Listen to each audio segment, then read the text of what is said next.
आजच्या या अतिक गुरु मित्रमंडळाच्या पक्षप्रवेशानिमित्त या ठिकाणी उपस्थित असलेले आपल्या सर्वांचे लाडके खासदार संजयजी जाधव, त्यासोबतच नवनियुक्त असे विधान परिषदेचे आमदार सईद भाई, इथं उपस्थित असलेले माझे सहकारी व्यंकटरावजी, या ठिकाणी अनिरावजी, आमचे लालू खान, माणिकरावजी पोंडे, संजय सारणीकर, शुभमजी, अशोक, शिवम, या ठिकाणी उपस्थित असलेले सर्व शिवसेनेचे माझे सर्व सहकारी आणि ज्यांनी आता नुकताच त्यांच्या सहकार्यासोबत या ठिकाणी शिवसेनेमध्ये प्रवेश केला असे अतिक गुरु आणि त्यांचे सर्व सहकारी. मला वाटते अतिकजी, आपण या प्रभाग क्रमांक 7 मध्ये आपण निवडणूक लढवली.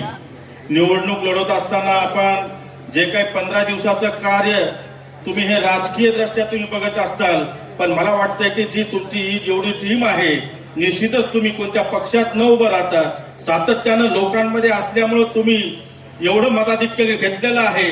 आणि आता तुम्ही आता पोरके नाही राहिलात, आता अनाथाचा नाथ तुमच्या सोबत आहे, एकनाथजी शिंदे साहेब तुमच्या सोबत आहेत.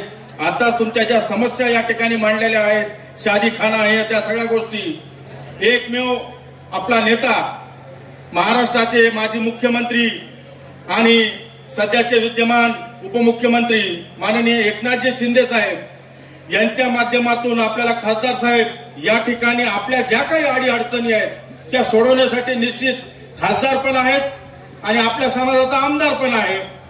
आपल्या समाजाला आमदार नव्हता ना इतके दिवस, होता का? तुम्ही दुसऱ्याच्याच मागे लागली होती. हा साहेब, मी याला पहिल्यापासून म्हणत होतो, वो हमारा नहीं हो सका तो तुम्हारा कहां से होगा. त्याच्यामुळे आता निश्चित राहा, खासदार बी आपल्याला आहे आणि आमदार पण आपल्याला आहे. या ठिकाणच्या प्रभाग क्रमांक 7 मधल्या असताना अडचणी, मला वाटतं साहेब आपण या ठिकाणी निधी सुद्धा या ठिकाणी दिलेला आहे.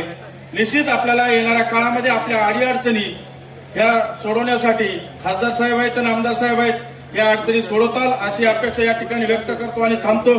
सर्व ज्यांनी प्रवेश घेतला त्यांना या ठिकाणी मी स्वागत करतो आणि भावी वाटचालीसाठी शुभेच्छा देतो. जय हिंद, जय महाराष्ट्र.